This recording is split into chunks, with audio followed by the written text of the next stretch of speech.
Welcome to the Great Girlfriends podcast, where we discuss life, love, laughter, and everything in between. We're your hosts. I'm Sybil Amuti. And I'm Brandis Daniel. And we've got a third great girlfriend with us today. Miss Latham Thomas. Hi. We're clapping it up for you, Latham.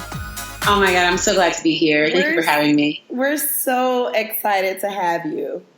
Yay! So, Latham, first I got to start with this. So we're going through, so guys, for all of our podcast guests, we asked them for photographs. And so we're looking at Latham's photos and literally we're dissecting them.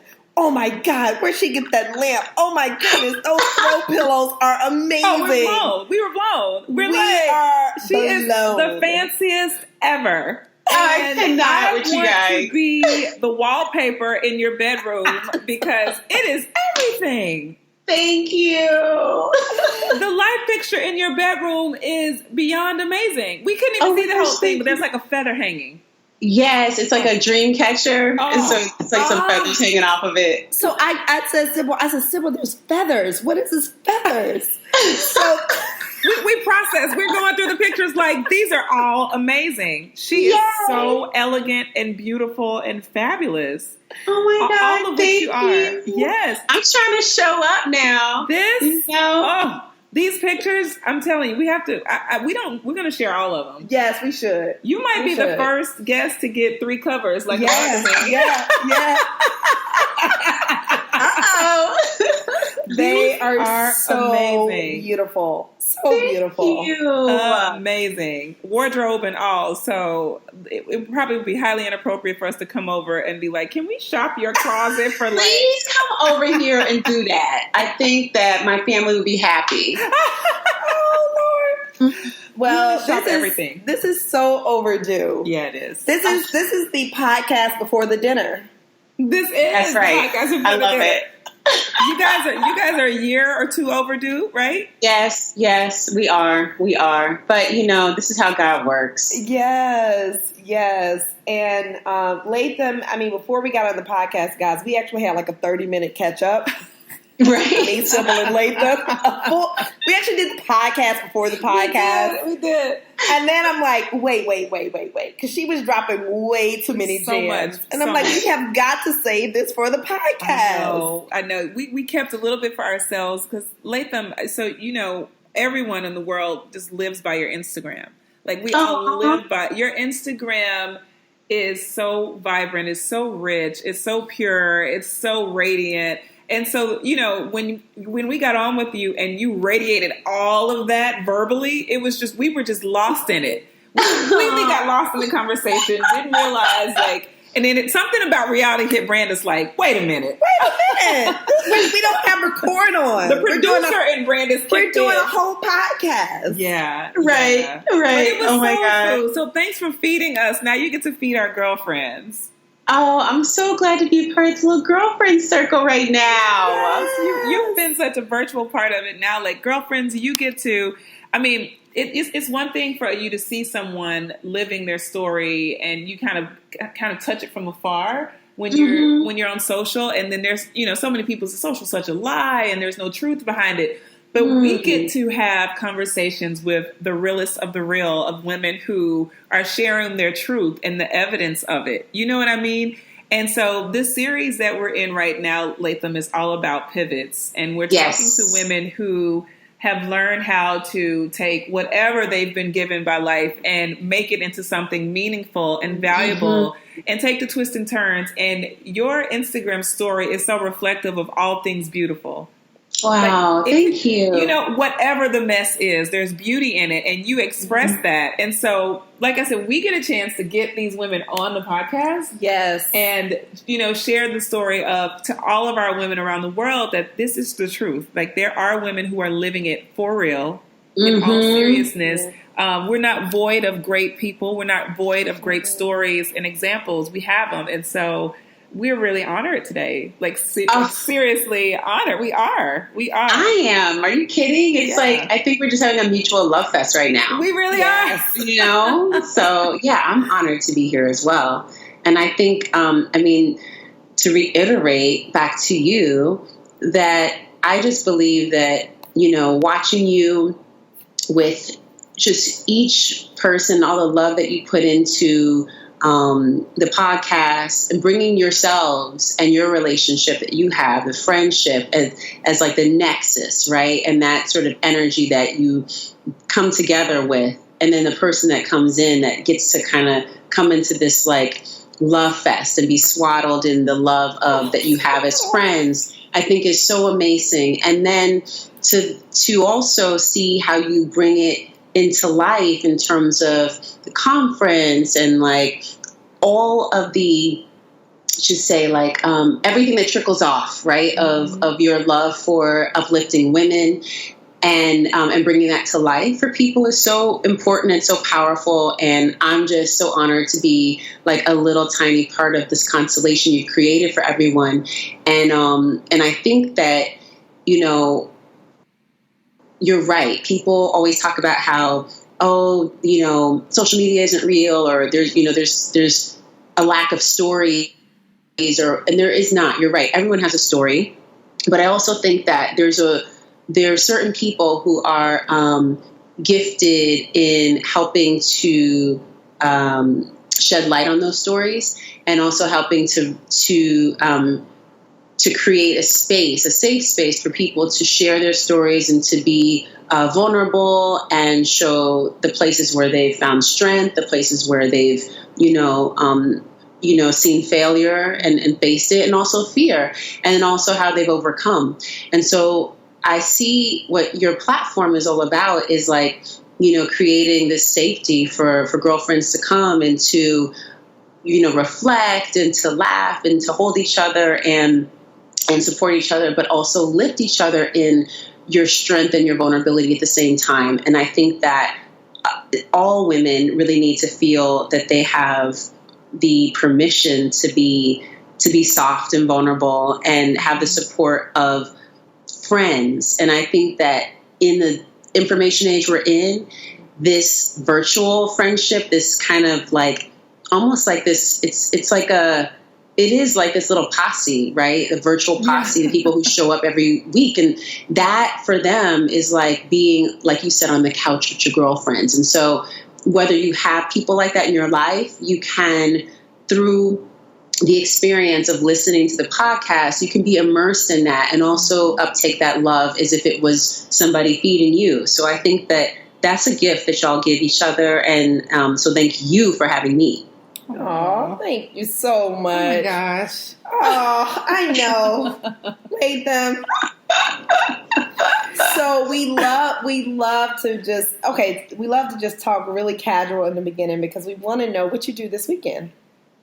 Girl, what I do this weekend? Okay, so I went to see Girls Trip on Saturday. And was it Saturday? Yeah. No. Yeah, Saturday I went to Girls Trip, or Friday, something. I forget. See, I don't even know what's going on the weekend. One of the days I went to Girls Trip, which was great. It was funny. It's definitely something you have to do in the theater. You can't like watch that on the plane or like watch that when it comes on. So you have to be in a theater to have the experience of people commenting, laughing, mouthing off during. There was one point I remember that was so funny. You know when Lorenz Tate is like, I just haven't found my match or whatever, and this girl said, right here, and the entire audience is like laughing. It's like you don't get that unless you're in the theater. So I love the theater experience. And I also love just seeing like us on screen and being able to do like what I felt like we were doing when we were younger. When we would watch something, there was such a lack of choices for us. I mean, we had a handful of things that we would look at, but it was almost like you could, through each character, be like, oh, like, I'm like, which character am I? Like, you know what I mean? Like, see yourself and like, okay, I'm a percentage of this one, I'm a little bit of that one. And, so that was awesome. And then I just went to a birthday party for one of my babies that turned 4, and one of my little doula babies. Yeah. Which y'all do for the weekend. So cool. I did Girls Trip. And then, I did the Emoji Movie with the Minis. No. And then I turned right around and did girls trip with a couple of my girlfriends. Yes, girl. I love at that. The same theater. So I was like back to back on Saturday binging, and then just a lot of family time because my husband and I were away, and when we came back, the kids were like, okay, so we got to like get in there. And so I had I played Barbie, I played Lego, I watched Jessie, I did a whole series of things. Oh, I love it. I love it. I didn't do anything fun. I worked. I worked too. Fashion Week is in like 5 weeks, 6 weeks. So you're not. So I worked, but I got a chance to work by myself. Rich had Sky for 7 hours on Saturday, and so for me, that was a luxury to just have that time when people weren't emailing me. Nobody expected a response. I could sit in the coffee shop and just work. Yeah. Yes. Don't you love like weekends or even like holidays when you decide, like sometimes I just work on a holiday because I know nobody's expecting and I'm like, I feel like I won something. Because there's something about the weekday when people are emailing, and even though like you're doing something else, these people are waiting for a response for something. It's that pressure, but it's all off when everybody's yachting and you're on exactly. Right. And you inside and it's 90 degrees and you're like, I'm up here not getting tan, typing. Right. Yeah. However, I'm going to make up for all of this time. Oh, yeah, you'll get it back. I'll make up for all of this. I'll make up for all of this. So, that's right. For our girlfriends, give them, who are you? Well, it's a deep question, but who is Latham? I'm born in California and raised in Oakland. My mother's Terry Carter. She's an Aries, a fierce woman that she still defends her children. I was raised by a single mom. I have a sister who's 5 years and 10 days younger. And I grew up though, like, although my mom, when you speak about pivoting and being able to make like something from nothing, or being able to squeeze everything out of that lemon, my mom is like that person who I see her as like an alchemist, just like I see all women really, in that she as a single mom, put both of us through boarding schools, both of us through Ivy League college, and really kind of sacrificed. She was young. She had me like at 22, and my sister at 27, and was able to create this life for us that we never wanted for anything. We thought like we had everything. And that's kind of the life that my mom created. As well, she also instilled in me at a young age a confidence in who I was, in my body, in my gifts, like my innate gifts, and would affirm that in me all the time. And so I'm so grateful to her for that, because it made it much easier as you move through life and sort of go through periods of doubting yourself, or,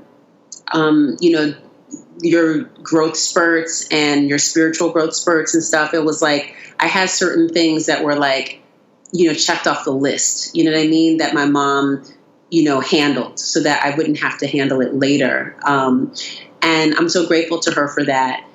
And what happened, I think, for me, when my mom was pregnant, my sister, I think I was 4 years old. And so my mom, my aunt, and my great aunt were all pregnant at the same time. What? And and they were all due within a month of each other. So it was like at 4 years old, you can only reach people's belly almost, right? You're like at the base of their belly. So your head is just hitting the belly. So I was already at the side, I can only like touch bellies and stuff. And so I remember my cousin, who was like maybe 16 months older than me, she and I one of the babies was her sibling too. So she and I would like play, just dramatic play what we saw what was going on, which was like everybody was having a baby. So we would just stuff these little Cabbage Patch dolls under our shirts, and then we would deliver each other's babies. And that became like, you know, for me, I guess what would be the rudiments of Mama Glow. I didn't know that I was going to move into this work of supporting women. But I think at a very early age, I was so fascinated by birth and the body and the power of the body. And so fast forward into, you know, my adulthood, having been, you know, through college and, you know, everything, and then getting pregnant with my son, it was such a, it was like when everything connected again, right? Like all of these things that I learned as a child, and then things that sort of, you know, punctuated my experience as an adult, kind of all came full circle. In the pregnancy, I was able to really use all these things that I learned about natural sciences, life cycles. I had studied plant systems and botany from a very early age. And so in college, it's like all these things I just knew about how cells work and how plants and how animals work. And I was like, this is just like a natural thing, like whatever. And so I then got really keen and interested on the actual birth process and how it would unfold. And I had this amazing birth, which I finally, I guess, shared on Instagram, the birth story, in as many characters as they let you share it. But I had this experience whereby I delivered this birth center on 14th Street. And it's right next door to this club that's called the Derby or Up and Down. So my son thought he was born in a nightclub. Remind him, it was a birth center when you were born, and it wasn't a nightclub right there. But anyway, so and he's a DJ, so it's like whatever. All these things came back, which is the ultimate cool of cool. It's very cool. So the day that I went into labor, I remember. So clearly, we had walked and walked miles and miles all day. And then at about 12 at night, I was like, I really wish this baby would give me a sign. You know, it's 41 weeks. It's hot. It was July, by the way. I was like, I just need this baby to come. And I had a feeling that he was coming. It was a full moon. And we were listening to Mahalia Jackson. And 20 minutes after I made that proclamation, 20 minutes later, I'm sitting in the bed. My water broke. And it was at this crescendo where her voice was building and building in this gospel. And that's when my water broke. I was like, okay, like that was the sign. And that was the beginning of like me and this baby having this, you know, amazing communication as we, you know, he made safe passage here. And me really like saying, okay, cool. Like with my body and with God, like, let's go. And I had gone to the birth center. And I remember when it was time to deliver him, I was in the tub for like maybe like 3 hours or so, just like with my eyes closed in the dark. And like, it was just such a primal experience and really beautiful. And I was alone for most of it. And then when it was time to have him, I remember I got out the water and I got onto the bed, and they had this bed that's like, you know, I mean, it was like a hotel. Like, it's so super nice how they set it up. It's like a house. Mm-hmm. So I'm in the bed, and I remember I felt like a U shape around me, like this U, like from around my head, like a horseshoe, if you can imagine, that was above, like a halo. And I looked up, and I saw all of these ancestors looking down, cloaked, with the garments up to their neck like this, or up to their neck, like kind of with their hands over their chest, looking down at me. And I was like, I want to go up there. I want to be right there. And I pointed up, and as I pointed up, I ascended out of my body. I could see like everything happening in this experience in this room. I could see everything. I was telling the midwife what was going on, and they were all looking at each other like, how does she even know? Because it wasn't possible for me to see the things that I was talking about from my vantage point being in the bed. And when the baby came, it was like I knew that I was safe. I had all this protection, this support.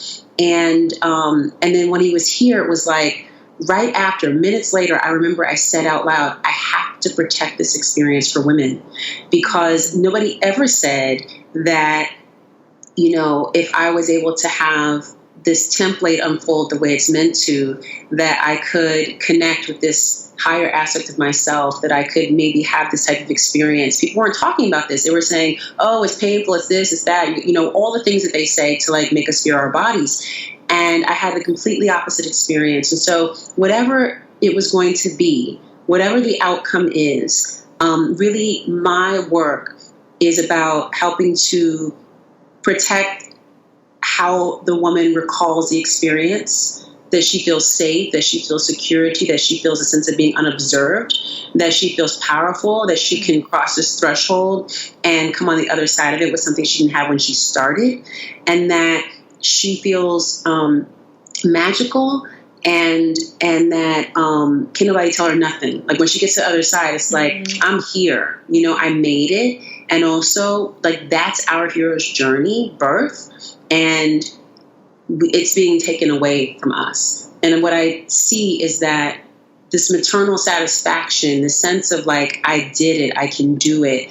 And no matter how it happens, right? Like everybody has their path. And so it's not to take away from any experience or any type of birth outcome. But if a woman is not able to feel empowered in that process, it bleeds to other areas of her life. And so I can see that, like certain people, the ability to be able to speak up for yourself, to ask for a raise, to be able to leave your job, to be able to, start a podcast or a new venture, like the confidence that comes with being able to do that is present when you're at that precipice of, about to give birth to yourself, And so I see it as like an obligation, a sacred obligation of mine to show up and to hold the hands of women as they cross the river. And so that is who I am. And that is what Mama Glow is about, is really about hand holding and protecting women in the experience of becoming, because I think birth is about becoming. It's about like us stepping into our most powerful version of ourselves, and being protected in that process. There's like so many aspects of life where we protect people, and then when it comes to women at this point, it's like we expose them. We like leave them in these places with people who they don't know, and different people coming in and out of the room, and energy and whatever, and it's like they're so vulnerable, and we like leave them. And then we expect them to be able to succeed at something that's really meant to happen in like a very calm and safe and sacred context. And it happens in like places where women feel very exposed and not necessarily supported. And so no matter where the birth happens, sometimes I've had babies like at home on the toilet. I had babies in cars. I had babies, in hospitals, birth centers, and, in the home births or in tubs and whatever people care for. But whatever that context, I want the woman to always know that she's safe and that she's powerful and anointed, that the birth is a sacred process. I love it. Like you I'm like, I want to have a baby like that. My next baby. Well, you can. So how did you go from being on the table, right, or being in the bed and making that statement? Because there's something that happens between saying it and doing it. Yes. So what was that process like? Was it a easy process for you? Were there challenges along the way? Did you have to talk yourself into it when what was that process like from declaring this is what I'm going to do, and you knew at that moment that was your life's work, to actually doing it? Okay. That's a great question. So, I also resisted it for a minute. I'm a Taurus, so we're real gifted at being stubborn. And so one of the things that at first it came, I knew I was supposed to do it. And a few things happened. One was that I went to this ashram where I was teaching, and this little Vedic astrologer did a reading. And in his reading, he said, "You're supposed to mother the mother." And I was like, okay. And he gave me some dates, and the dates had corresponded with a fellowship that I received that would allow me to do this work more deeply as a doula. And so I was like, okay, I get it, God, thank you. Like, it was just like so clear. Right.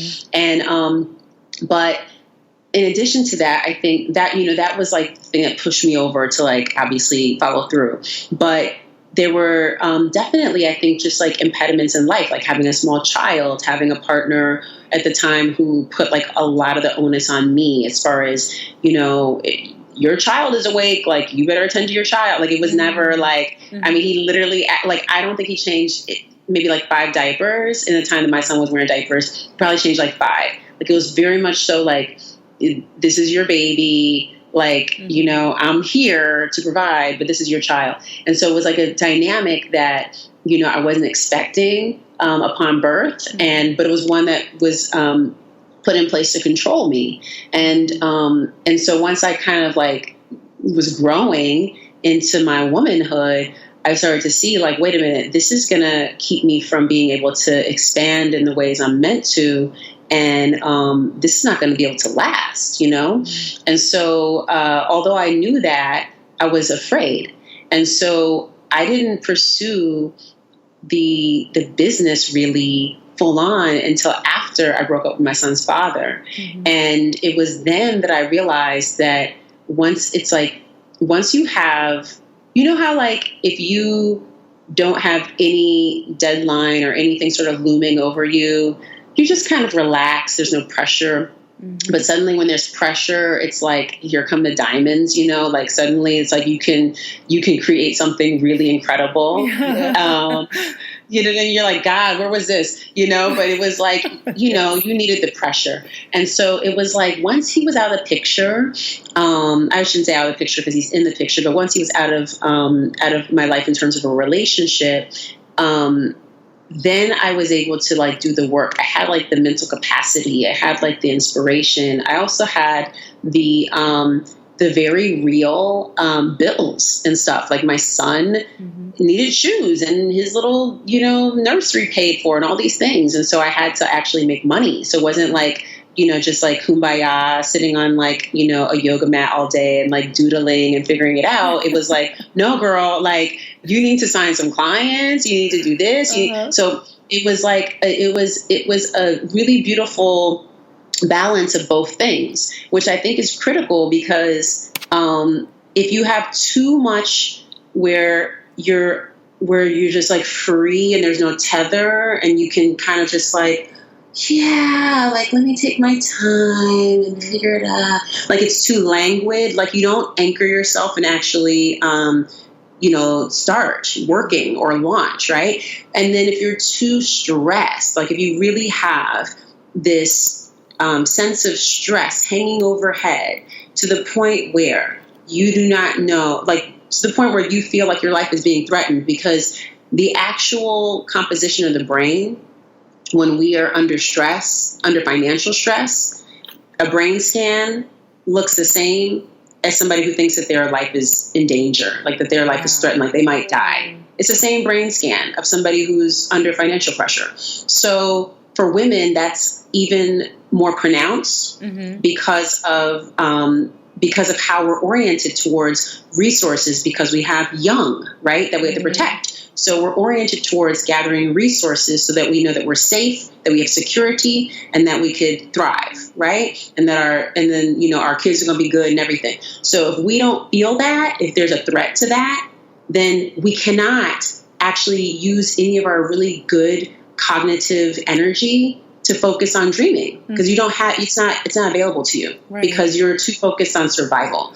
And so, but you do also need some sense of pressure so that you implement all of the dreaming. So it's nice to have a little bit of that on the table, like a little bit of like a looming like deadline, or a little bit of like at the 30th or whatever, you're going to have to write that check. Like there's a little bit of that is really good also, because it does help you to, take the next step. So I did have both. I had the space to be able to dream when Philano was younger. So I did map a lot of things out when he was small.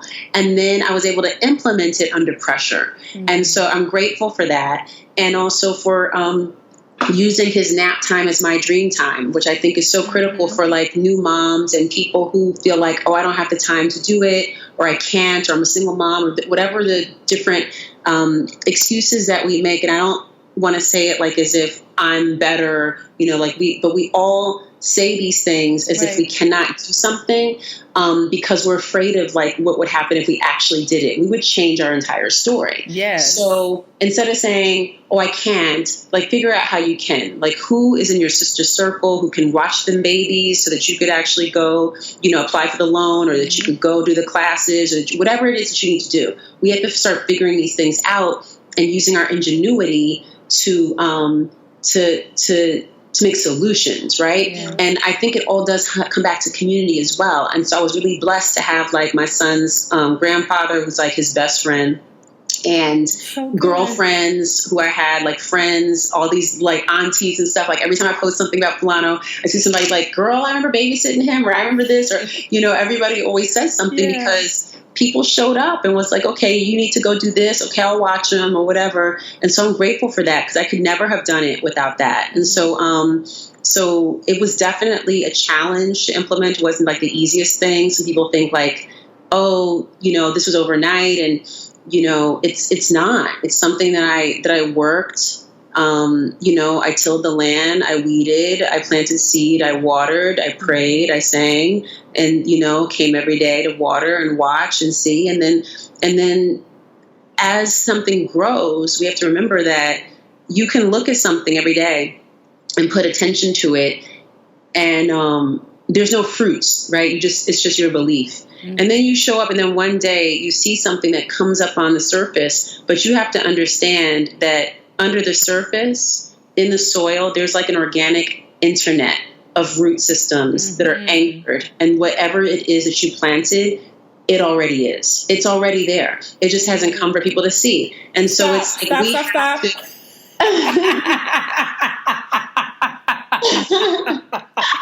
I require you to stop. She's just gonna glaze over that, right? No, we're not gonna glaze over that one. Nice try. No. Our listeners need a moment on that. Oh my gosh. That's so good. Oh, yes. Oh. But yeah. That was a whole moment. And she was just going to keep going. She was going to keep going. No. We're gonna pause and we are going to reflect on that one. That was so good. What's underneath the concrete? Yeah. That whole system of roots. Yes. And we're so busy looking for that fruit. We're so conscious. We think because the fruit's not there that nothing's being cultivated. But like you said, beneath the surface, is that whole system of roots that are being woven together and crafting and building this foundation so that the fruit will even be sustainable. Yes. That's right. Oh my gosh. Yes. And I love that. And there are so many people that are 3 years in, 4 years in, and they're saying, but why don't I've been putting in the work. Right. But that's what you're doing. You're laying the foundation. Like you are developing the root system, like the tap root, so that when the thing does finally come to the surface, it's anchored. Yes, like sometimes you don't let something sink deep enough, and then when it gets tall, then it's gonna fall over or whatever. Like it'll grow up, but it won't be able to grow out because it doesn't have a system, a foundation. Yeah. So I think for us to think about also, if we think about it in terms of outside of that metaphor, when we look at like, I think like looking at us as like Black women, as people who are like the crux of community, who have built this country on our backs and like who have put so much into just like hold the universe together. Like we just like over here, just like, what you doing, girl? I'm just making sure that everything stays together in this cosmic, framework that we call, the galaxy. Yes. I'm just holding it together over here, right? It's like we do this, and then, but we're not acknowledged, right? Or we think like, oh, somebody doesn't see this, they don't see our work, or they don't see the fruits of our labor, but it's because we are so busy tilling the land and making sure that everything stays that everything's in formation, really, I guess is the word. Yeah, so we're so busy doing that, and so a lot of people don't honor those who are they're grateful for the harvest, but they're not happy to go out there every day and be weeding and tilling and all the things but they want the harvest. So they don't like the process, but they like the product. Mm-hmm. We have to get back to really appreciating the process, and as entrepreneurs and as people in general, but really as women, because everything we do is process oriented. Having a child is all about what's happening that you cannot see. And so our businesses are the same thing. It's a lot of stuff is happening that you can't report, or that you can't tie to a metric, or, and a lot of things count that just can't be counted, that we need to account for. And then we need to not beat ourselves up about, but be soft and be I did good today. I feel really good. I wrote this down that I was going to do these 3 things. I completed them. I feel fantastic. Mm-hmm. Now I'm going to go do my glow time, or now I'm going to go see my girlfriends, and now I'm going to go be with my babies, whatever it is. But be gentle, because everything, just because you see people out here and all these things are coming and it seems like one after the next, you don't know what their path is and what it took for them to do all that, and what it took for them to get there. Yeah. So I think this whole comparative analysis of oh, look at them, and then comparing yourself is so silly, because you just don't know how it takes for people to get where they are. You have absolutely no idea. Mm-hmm. I want to ask you something, but before I ask, I'm going to just 2 things. One is you talked about your girlfriend stepping in. And I spoke to someone yesterday, and they were saying that someone had called them and said they wanted to sow into their business. And she said, well, I asked him what he wanted in return, because, I don't expect anybody to do anything for me for free. Mm. And I said, you're blocking something. Mm-hmm. So if you could touch on kind of what it took for you to receive. Mm-hmm. And then I have to be honest, looking at you, Latham, on social, and I've been following you for a very long time, and we've been in the same spaces for a really long time. Yes, we have. And I would look at someone like you and say, wow, she's got it all together. Mm-hmm.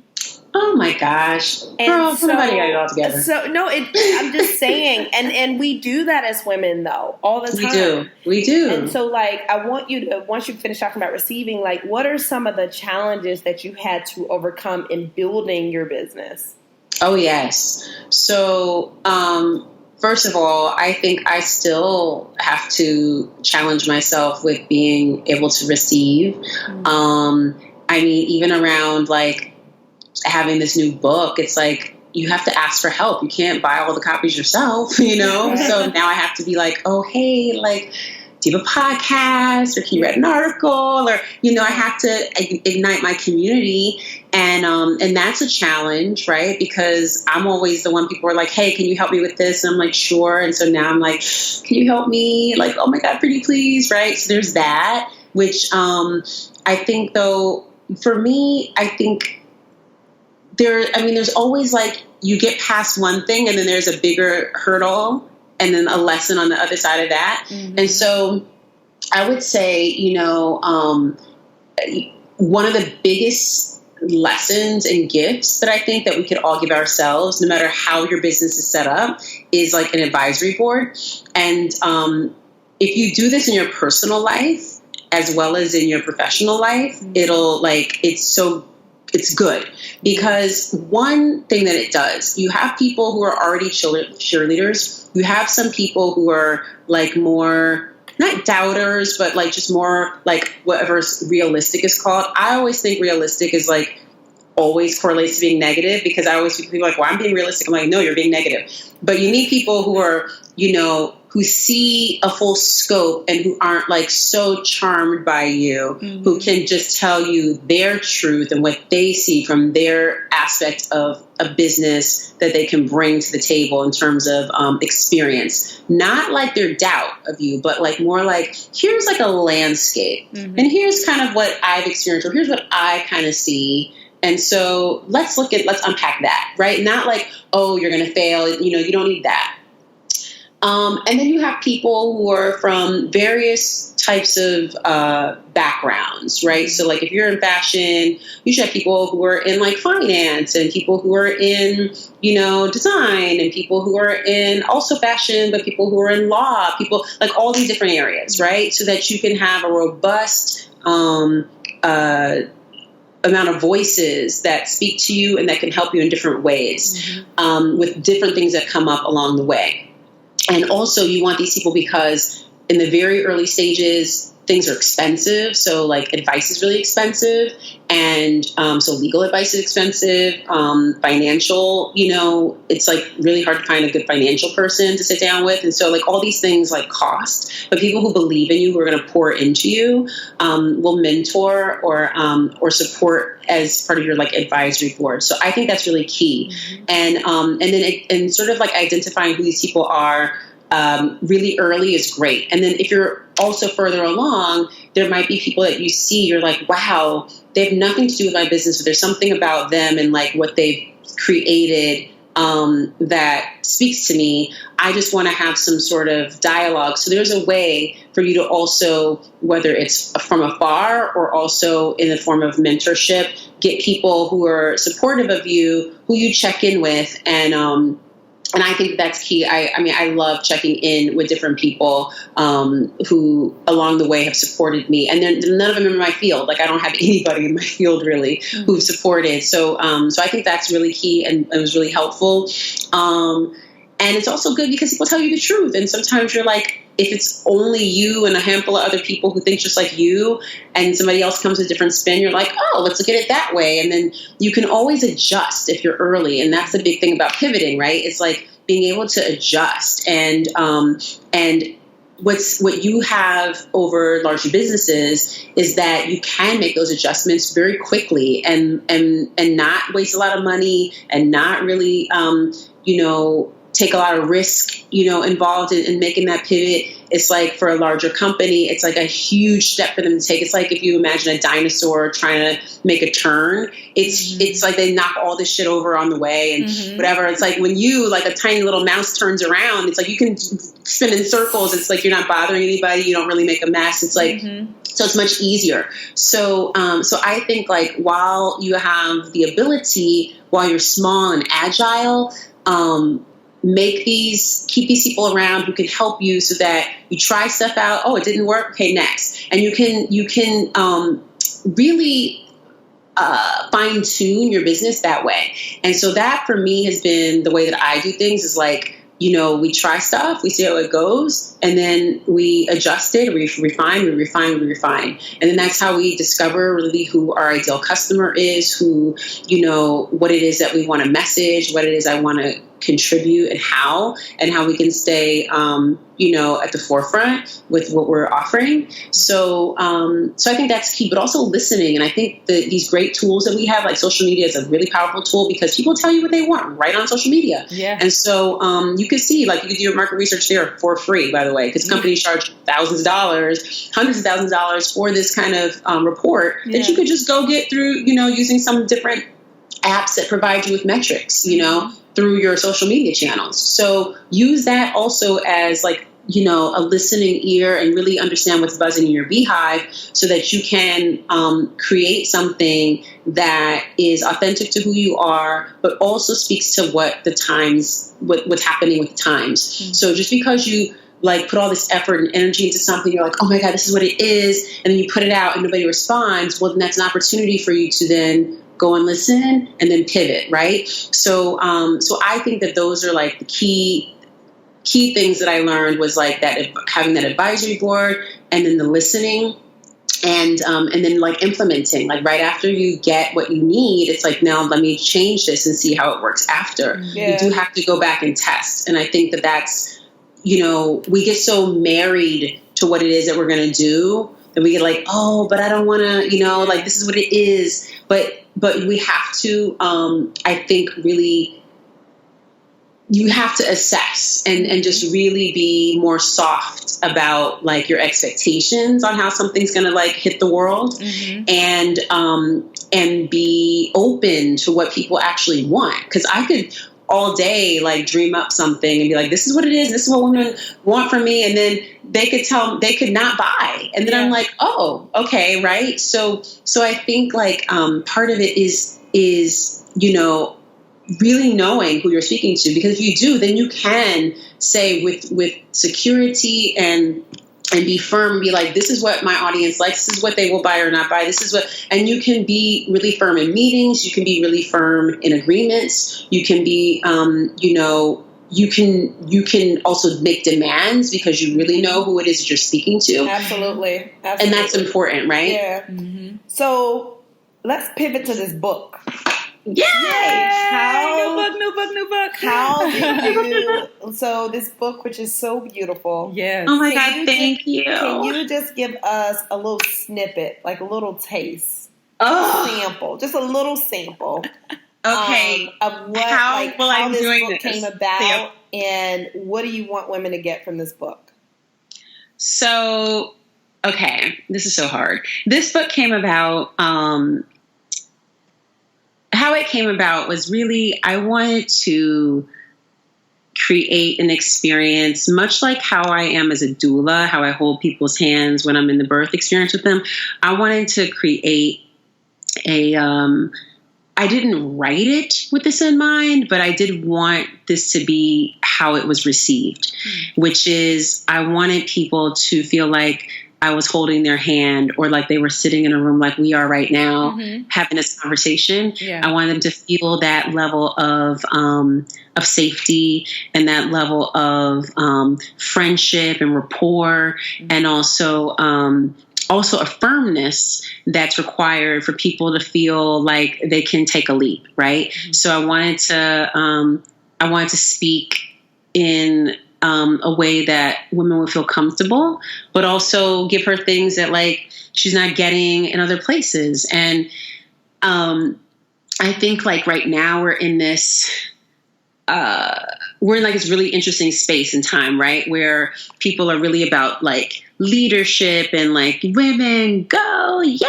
Like, there's a whole thing. It's like all about women and it's awesome. But there's also this really interesting thing that's happening around this awareness of ourselves that what I see is really interesting is that there's women who are like,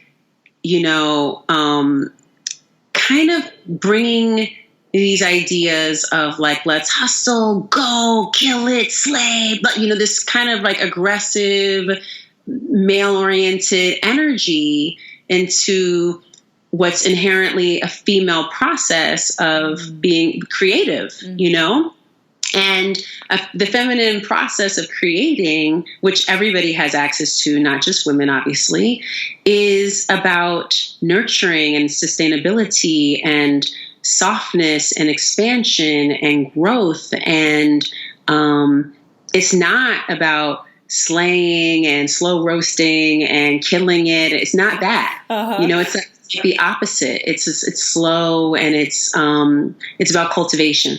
And so I think that what I wanted to kind of speak to a little bit is about this like anti-hustle, and that there's a way for you to still make it happen by letting it happen, like not being so focused on like grabbing everything. That's a totally different message, Latham. You know what I mean? Yeah. It's like open your phone. It's really good. Like be like what our bodies do. Like, if we think about like a vacuum, right? Like if you think about just like even our body parts, like a triangle, which is like, the cosmic cervix, and we look at our anatomy, like our sacred anatomy, and the vagina being like a vacuum, like, right?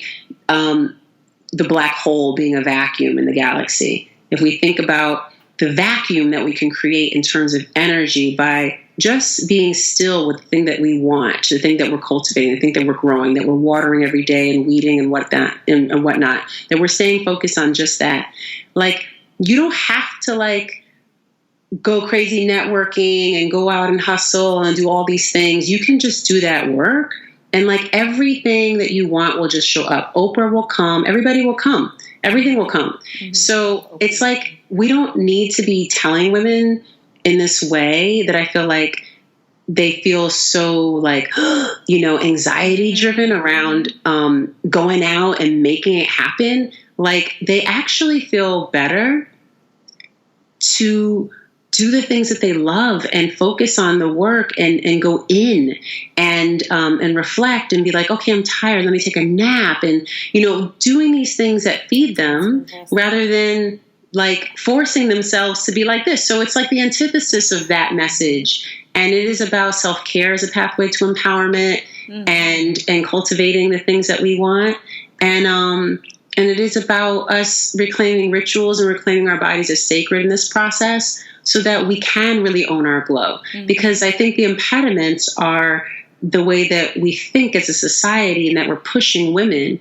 And because all of us who have children and families and whatever, it's like, no, it does not feel good to like push. Yes, it feels good to get things done, but it feels good to do it with grace. It feels good to do it with space, right? Like whenever you don't overschedule and you have breathing room, people are like, how are you getting it all done? Because I make space. Like I get it all done because I also take a nap, or I also, go outside, or I also, do this, like what we're doing right now. This is soul for me, So this is how I can also get off the phone with you and then go back and like write something amazing, because this is food, right? Yeah. So we do all these things that feed us, and we need to get back to that. And so the book is basically like a roaring call for women to return to that, and it's like an elixir for self-care. It's like an initiation or an invitation for you to like come back home to yourself. And that's what I want women to do, to come back home to themselves. That's so I love that. Amazing. You should have homecoming parties all around the world. Oh my God, I love that idea. Yes. We might have to host one. That's so beautiful. I love it. I'm so excited. I want our girlfriends pre-ordering immediately. Please, that would be amazing. Where can they do their pre-orders? Okay, I want to say two things about that. Number one, for those of us who went to go see the girlfriend's trip, I always want to call it the girlfriend's trip because of y'all.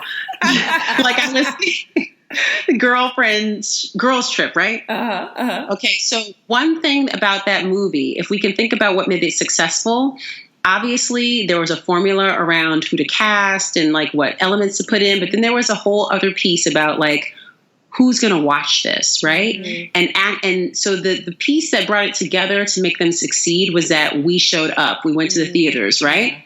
And we showed up and we showed out. And when people went to go see that movie, what happened was that they pulled all the data, the metrics to say who went, what ages, what demographic, what, financial bracket, what, gender, what nationality. All of this was broken down, right? Yeah. And for the purpose of them being able to say, here's a report. We're going to go into a room, into a panel in Hollywood and present another movie. And we have to show that this movie can succeed based off of what Girlfriend was able to do, based off of what Get Out was able to do. Right? So this is important. So I say that to say it's the same with books. It's the same with books by authors of minority descent, that we are put in the same kind of category in terms of standards and in terms of pressure that's on us to perform.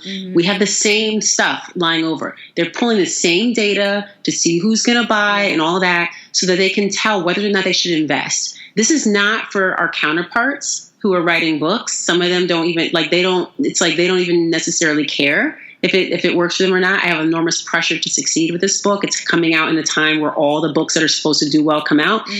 This is important that we support it's not for me or for my ego. It's because everybody listening, if you have something on your heart that you want to share, that you want to bring to the world and you want to write a book to, when you come after me to write your book and you go into a meeting and they offer you in advance, you want to be able to say, like, look at these other books by these women of color. Right.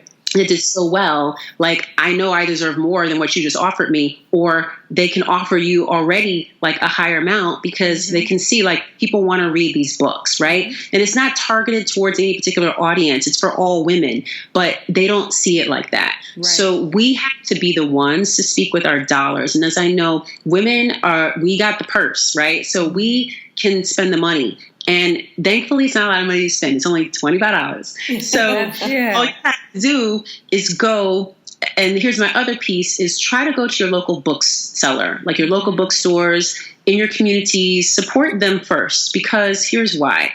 Amazon has a monopoly. All of these, God bless, because a lot of my book sales are coming from Amazon. But we do want to spread it out, because for any best-selling lists, so people know this, who are writing books or who are aspiring to write books or already have books that are out, they like to see retail saturation.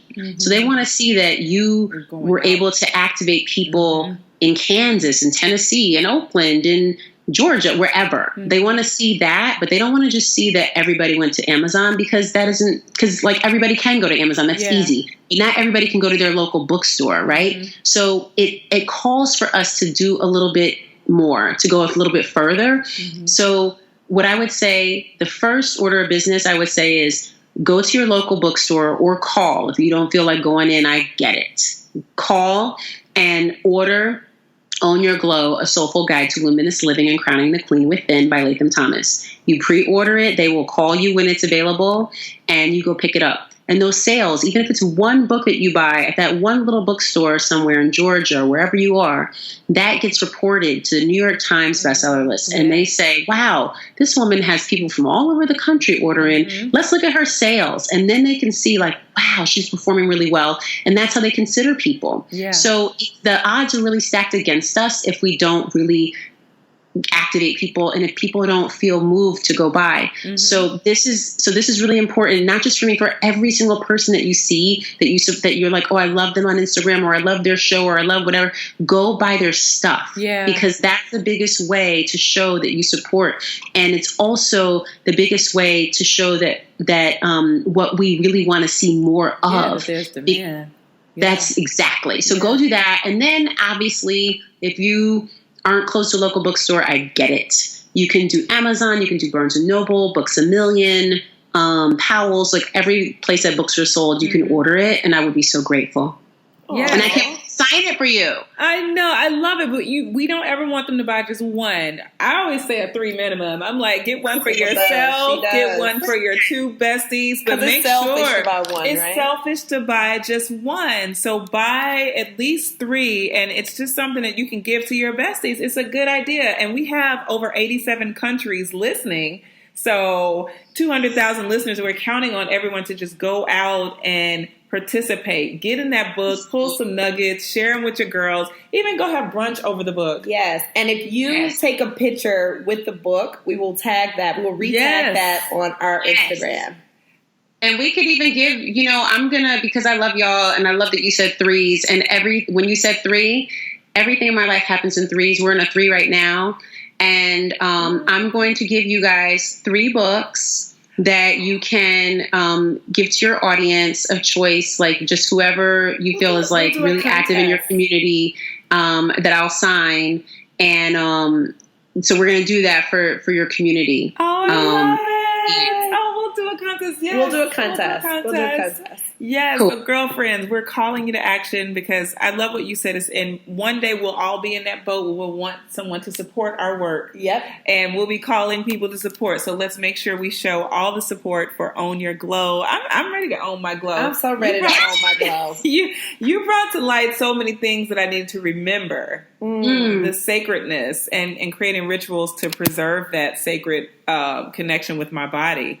And even the blessing that motherhood carries, and how that right or that privilege, that entitlement, I should carry that everywhere I go. Heck yeah.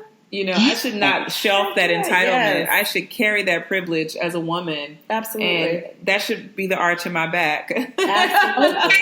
I love that. The arch in my back. You know, like that is something that you just really gifted to me as I was listening. I was afloat. I was here, but I was floating into my own lessons and values and meanings, and it was just good. It was really good. I'm so excited. We're so grateful. So we thank our families when we close out. So we want to thank Kwaku as my husband, who I just love and adore. And I want to thank Rich Daniel, my boo. Your boo. Am I thanking too? Yeah, go for it.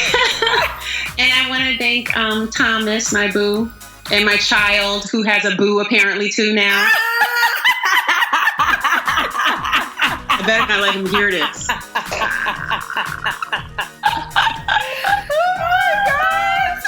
We're not ready. We're not ready. It happens.